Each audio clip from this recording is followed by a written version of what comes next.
Bom, nós estamos ao vivo, são 9 horas e 33 minutos. Amanhã é Dia Mundial contra o Tráfico de Pessoas. Nessa semana está tendo diversas ações para combater esse crime que nos últimos 20 anos atingiu cerca de 2.000 brasileiros. A Igreja Católica tem alertado para a necessidade de combater o tráfico de pessoas. A Caritas Internacional pediu medidas urgentes para proteger os mais vulneráveis. Aqui no Brasil, a Comissão Episcopal Pastoral Especial para o Enfrentamento ao Tráfico Humano da CNBB lançou a campanha Quanto Vale a Vida, que tem o objetivo de mobilizar e sensibilizar pessoas para o combate ao tráfico de pessoas. Sobre isso, a gente vai conversar agora ao vivo com Dom José Ionilton Lisboa de Araújo, que está ao vivo com a gente. Seja bem-vindo, Dom Ionilton. Obrigado pela participação do senhor. E a gente gostaria que o senhor comentasse um pouco essa campanha de enfrentamento, de combate ao tráfico de pessoas. Bom dia, os telespectadores aí da Canção Nova Notícias. De fato, como você já disse, Rodrigo, a igreja no Brasil, através da Comissão Episcopal Pastoral Especial, né, de enfrentamento do tráfico humano, está dando toda uma ênfase essa semana ao Dia Mundial de Combate ao Tráfico de Pessoas, que é realizado amanhã, dia 30. E a campanha é esta que você também já nos deu aí o anúncio, que é Quanto Vale a Vida, né? Ou seja, nós estamos tentando com isto mobilizar e sensibilizar a igreja e a sociedade de um modo geral para essa realidade tão, diria, desumana e tão fora do projeto de Deus e também que faz tanta gente sofrer. Por isso a igreja, a CNBB, constituiu essa comissão para dar uma atenção especial a essa questão do enfrentamento do tráfico de pessoas.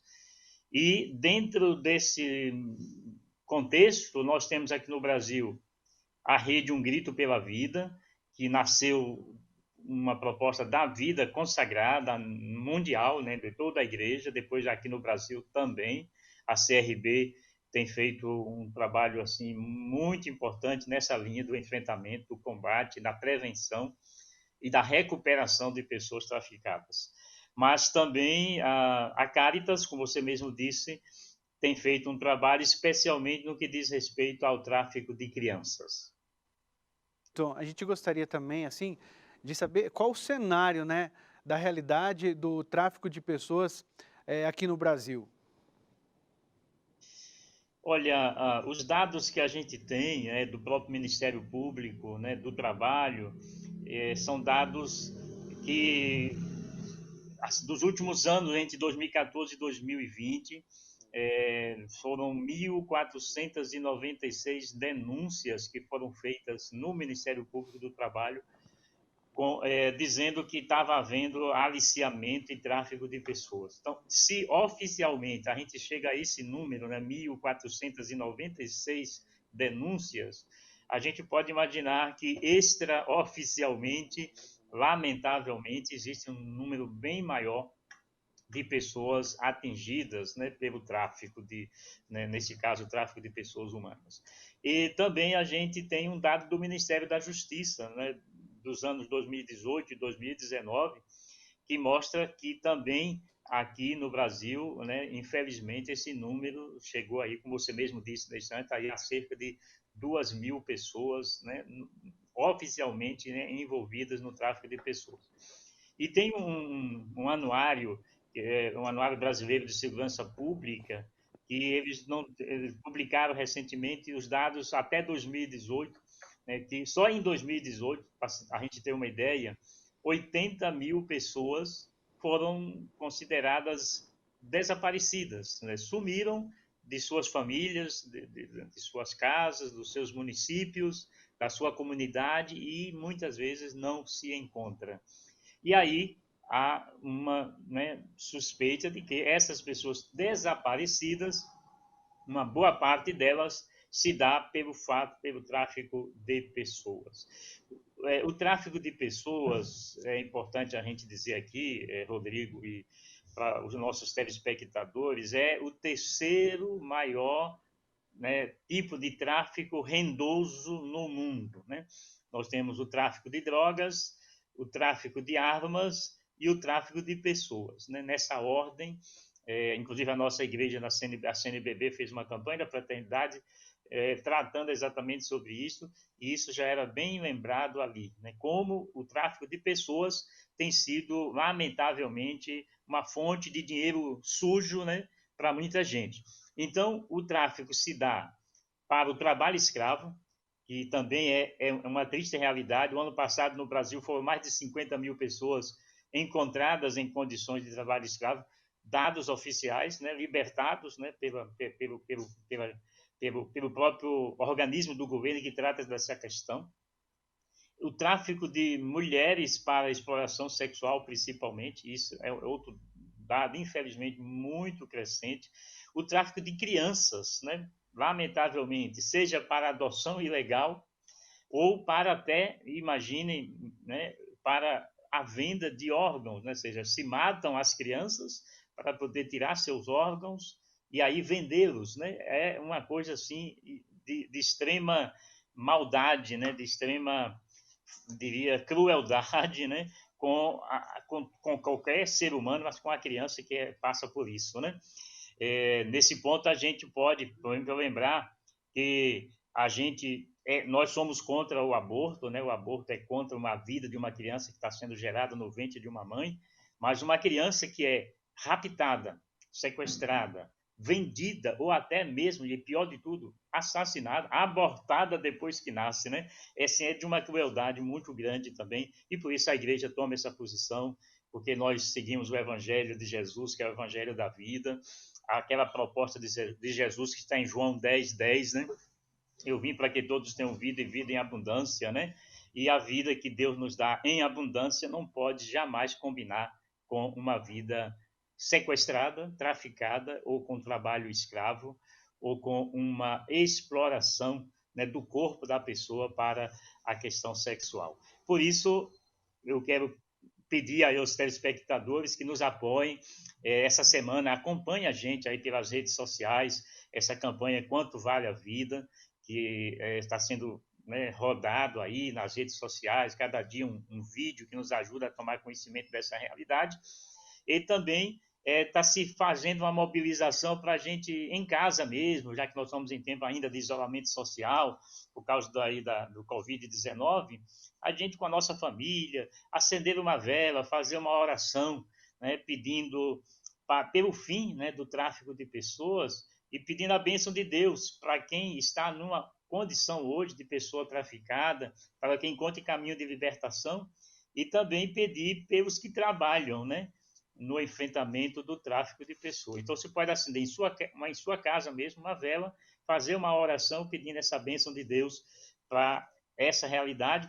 E aí, se for possível, aí a comissão está pedindo que a pessoa divulgue isso também, né, através aí dos chamados hashtags, né, bota lá, né, aquele sinalzinho específico e tráfico humano, né, tráfico não, humano não, né? Essa é a nossa campanha.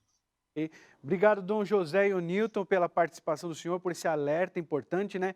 E fica o convite como gesto concreto, então, as pessoas acenderem uma vela em casa e rezar pelas vítimas, né, do tráfico de pessoas. Que coisa triste. Bom, o presidente Jair Bolsonaro sancionou um projeto de lei que deve destinar R$1,5 bilhão para ações de combate ao coronavírus voltadas para a população mais vulnerável, como moradores de rua, quilombolas, povos indígenas e idosos. Vamos a Brasília saber mais sobre esse projeto com Otávio Martins. Bom dia, Otávio. Bom dia a todos que nos assistem. É exatamente isso. O presidente Jair Bolsonaro sancionou esse projeto para que esse R$1,5 bilhão aí seja utilizado para ajudar essa população mais vulnerável, esse pessoal, como você mesmo disse, os moradores de rua, quilombolas, indígenas. Esse dinheiro, ele é de um fundo de assistência social do Ministério da Cidadania e estava parado porque não havia sido utilizado no ano passado.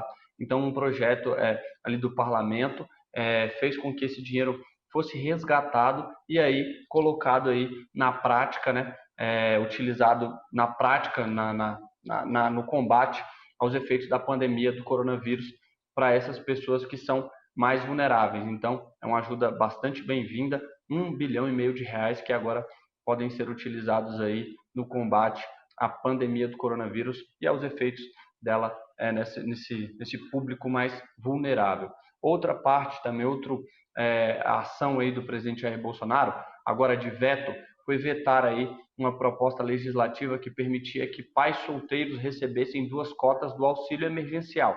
O presidente ficaria então recebendo R$ 1.200. O presidente Jair Bolsonaro vetou essa parte do projeto e justificou que não haviam estudos técnicos que comprovassem qual seria o impacto aí, né, nas contas públicas se esse projeto fosse sancionado. Então, o veto foi por conta dessa falta de estudo técnico de quanto custaria aos cofres essa medida. Então, o presidente veta essa parte do projeto. E a gente está falando aqui da pandemia, a Câmara volta aos trabalhos hoje, teve somente reuniões temáticas na segunda e ontem, hoje já tem aí sessão de votação. E na pauta da Câmara temos medidas importantes no combate à pandemia, como, por exemplo, aí, o projeto que prevê dinheiro para pequenas e médias empresas pagarem a folha de salário durante a pandemia. Antes esse crédito existia só para as grandes e médias empresas, então agora as pequenas também vão poder ser auxiliadas. Tem também aí projetos que dispõem sobre o cancelamento de eventos culturais e também de festas, de shows, como é que vai se dar aí essa devolução do dinheiro para o pessoal que comprou ingresso, ou como é que vai ser a remarcação. Tem também na pauta um projeto que prevê afastamento para trabalhadores portuários que não tenham contrato assinado. Então, é uma vasta pauta que vê aí o horizonte para o enfrentamento do coronavírus. Tá bem, Otávio. Obrigado pelas informações. Bom, agora a gente fala do resultado de uma nova fase de um inquérito sorológico que vem sendo realizado na cidade de São Paulo, que indicou que mais de 1.300.000 paulistanos já tiveram contato com o novo coronavírus. Comparando os dados, então, das 3 fases... Na chamada fase 2 do inquérito sorológico, foram testadas 5.760 pessoas em todas as regiões da cidade. Os dados foram coletados até o dia 20 deste mês. Na etapa 0, a prevalência foi de 9,5%. Na fase 1, 9,8%. E agora subiu para 11,1%. Isso significa que pelo menos 1.320.000 pessoas já tiveram contato com o coronavírus. 4 em cada 10 pessoas testadas não apresentaram sintomas. O estudo terá 9 fases e numa delas será investigada a imunidade de crianças e adolescentes para decidir sobre o retorno das aulas. O inquérito sorológico apontou crescimento de infecção nos idosos com mais de 65 anos. Quase 14% tiveram contato com o coronavírus, enquanto nas 2 primeiras análises o índice de infectados era de 4,2% e 5%, respectivamente. A Secretaria de Saúde acredita que membros da família que saíram para trabalhar ou procurar emprego tenham trazido o vírus para dentro de casa, aumentando a infecção de idosos. A pasta vai intensificar as ações e monitorar esse grupo mais vulnerável. Isso é um dado perigoso, é um dado que mostra que é preciso reforçar a atenção com a nossa população mais idosa, que é quem tem maior chance de ter óbito quando pega o coronavírus. 14% dos que testaram positivo trabalhavam fora de casa, 15% estavam desempregados e 8% atuavam no regime misto de teletrabalho e presencial. Em relação ao distanciamento social, 25% dos infectados não adotaram a medida, 18% aderiram parcialmente e 8% seguiram a recomendação. A incidência da Covid-19 é maior nas classes D e C, em famílias com mais de 5 membros. 30% dos infectados usaram máscara de vez em quando, 21% na maioria das vezes e 9% utilizaram sempre o item de proteção. Ficou bem claro que o inquérito epidemiológico e sorológico, ele aponta os caminhos que a cidade vem trazendo, que a imunidade vem crescendo de forma lenta e gradual, sem pressão em cima do sistema de saúde, que isso é o mais importante. A seguir, uma entrevista especial com um dos membros da comissão formada pelo Papa para combater os abusos de menores. A gente segue com imagens ao vivo aqui da capital.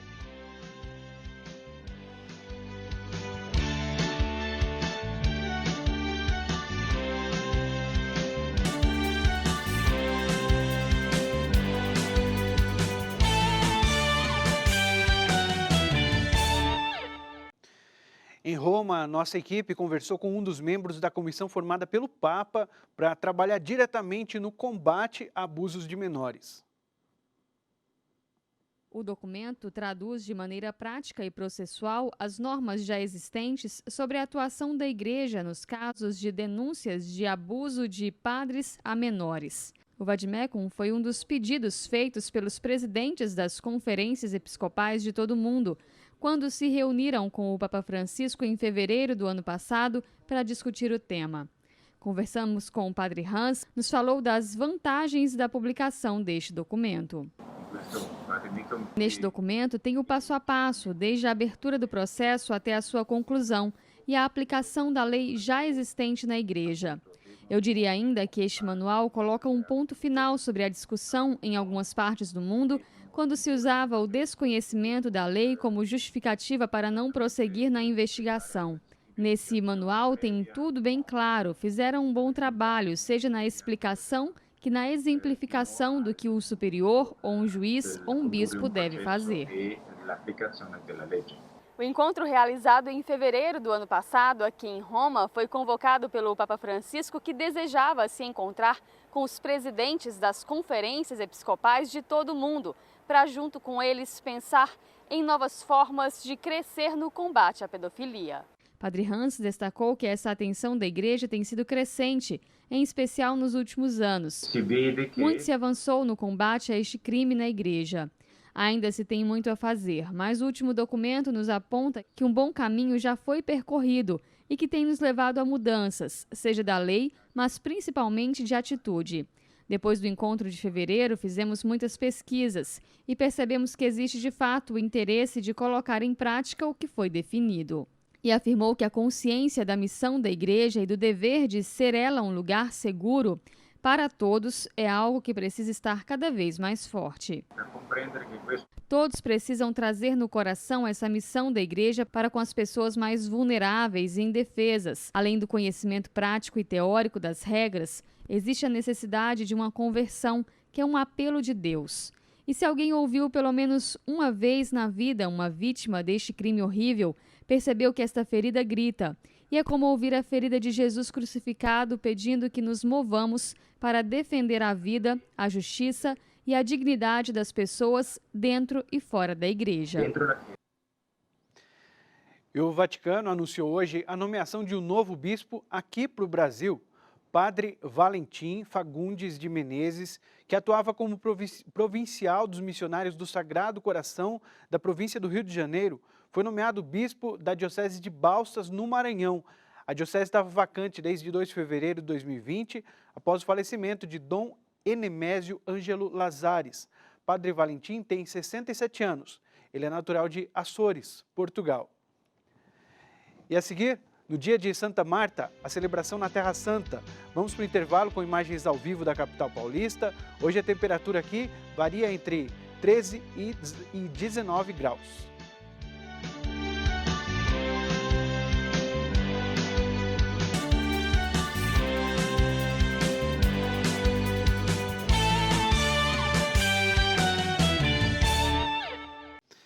A última frente fria de julho avança pelo sudeste entre hoje e amanhã, mas não terá força para provocar chuva e nem queda das temperaturas em todas as áreas.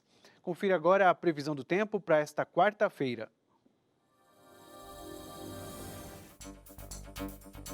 No sul, risco de geada no Rio Grande do Sul e chove com frequência. O sol aparece pouco em Santa Catarina e no Paraná.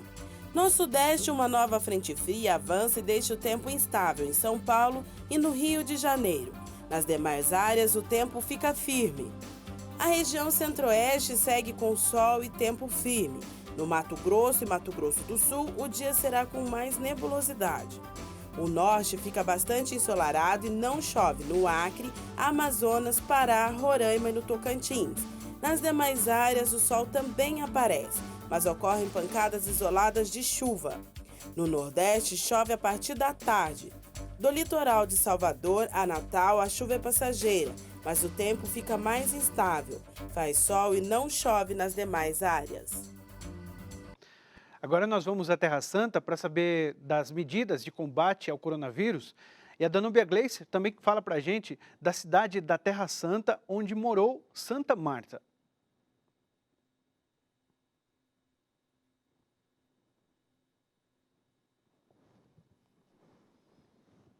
Em Israel, devido ao aumento no número de casos. E com isso, estão sendo aplicadas restrições mais severas durante o fim de semana, no horário de 5 horas da tarde de sexta-feira até às 5 da manhã de domingo. Lojas, shoppings e mercados de varejo estão fechados neste período. Essa restrição não se aplica a empresas que prestam serviços essenciais, como lojas de alimentos e farmácias. Salões de cabeleireiro e de beleza também estarão fechados durante este período. Praias e restaurantes permanecem abertos. Os restaurantes são limitados a acomodar 20 clientes dentro e 30 fora do estabelecimento. O uso de máscara nas ruas continua obrigatório em todos os dias da semana. E mudando de assunto, hoje é dia de Santa Marta e foi na cidade de Betânia, localizada a 3 quilômetros de Jerusalém, aqui na Terra Santa, onde ela morou com seus irmãos Maria e Lázaro. Uma igreja franciscana construída em 1954 sobre as ruínas de 3 igrejas precedentes, recorda a casa desses amigos de Jesus. Foi em Betânia que ocorreu o episódio bíblico em que Marta cuidava dos afazeres de casa, enquanto Maria se assentou aos pés do Senhor para ouvi-lo. E Marta perguntou a Jesus da atitude da irmã, e ele respondeu que Maria escolheu a melhor parte e esta não lhe seria tirada. A missa solene foi realizada nesta manhã pelos franciscanos, com a presença de alguns cristãos locais, seguindo as determinações para a não propagação do coronavírus. De Jerusalém, Danúbia Gleiser para o Canção Nova Notícias, edição da manhã.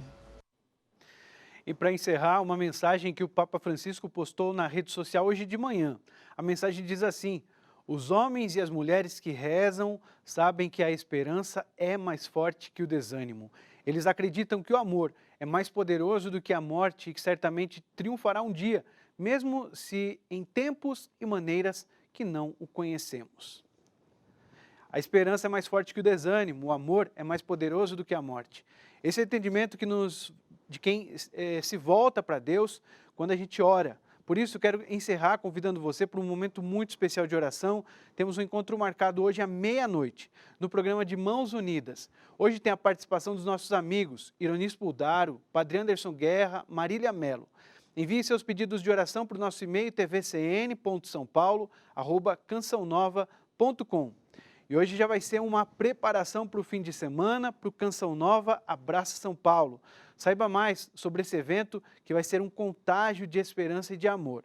Siga nas redes sociais, @CançãoNovaSP e acesse saopaulo.cançãonova.com. Fique com Deus, até a noite.